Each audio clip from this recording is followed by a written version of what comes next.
Well, thank you. Thank you so much for a warm welcome. I'm Dr. Victoria J. Hart, and I thank you for tuning in today. I am recording from an outdoor setting, so I ask you to appreciate the laws of nature. I will be speaking on the art of spirituality, and I want to validate this is just something that came through me from my degrees in world religions as well as my master's in science. So I will be speaking on maybe some touchy subjects, but I'd like to ask you to listen all the way to the end because I think just wrapping it up, it will be a better understanding of what I'm actually saying. So let's say a word of prayer. From Psalm 19:14, may the words of my mouth and the meditations of my heart be acceptable in your sight, O Lord.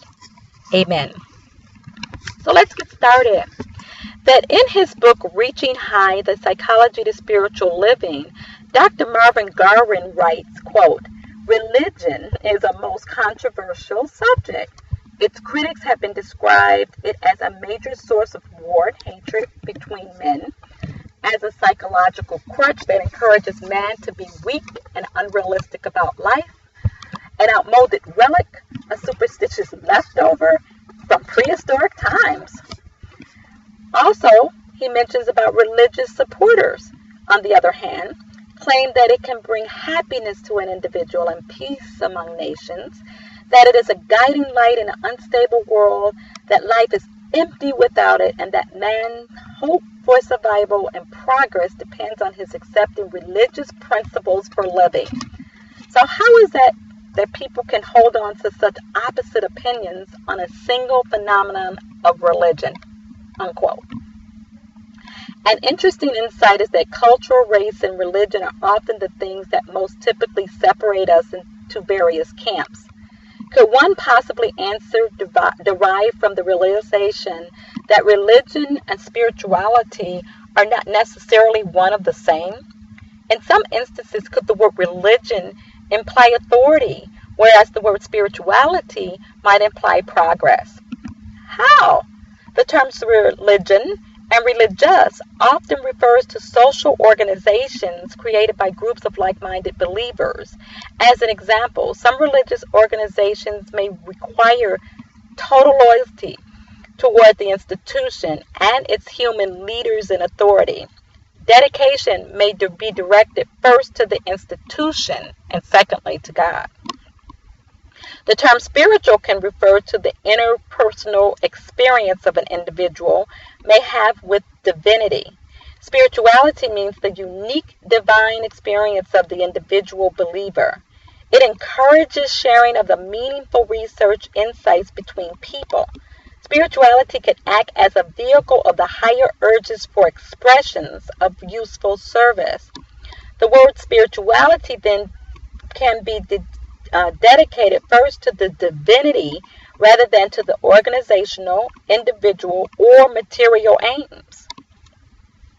Can one primary purpose of religion with its traditions be to get our attention to help our minds and hearts so that God's Spirit can be revealed within us? Do the beneficial principles developed by human religions offer evidence of basic invisible realities and infinite wisdom? Marcus Bach wrote decades ago that each religious tradition offers a different path up the mountain, and at the top of which a deeper, fulfilling union with God occurs, a spiritual awareness that goes beyond whatever religion one started out with.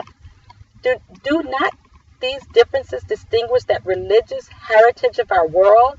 Is each religion a showcase for one more way in which man can learn aspects of infinite divinity?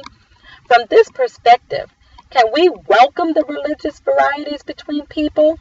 In one sense of the word, could the diversity of our religious traditions, the cultural richness of our spiritual history, be cause for celebration, an opportunity to learn from others and to gain enthusiasm for more research? The divine creator is something referred to as infinite intelligence. Can a person's consciousness become activated through spiritual practices such as prayer? And can this activation in a person's consciousness generate greater expressions of spirituality? Could this be what some people describe as, quote, living the spiritual life, unquote, rather than being religious? Could progress in religion increase if additional research were directed toward evidences of variety of manifestations of infinite intelligence? Spiritual information seems to be multiplying in our world. In the midst of social and cultural progress, can religious research provide an arena of progress for the spiritual motivated individual? Could religious institutions offer a larger avenue for progress by adjusting the focus from ritual and doctrine to personal experience of blessings from spiritual living?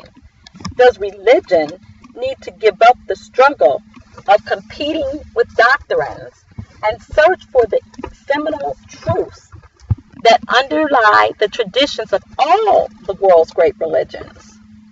How can a community of individuals with spiritual goals and visions be powerfully supported in the search to live a higher value and noble purpose?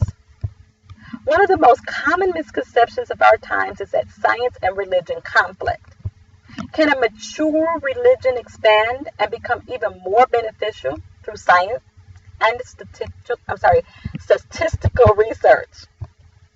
In closing, will there always be higher truths to be discovered?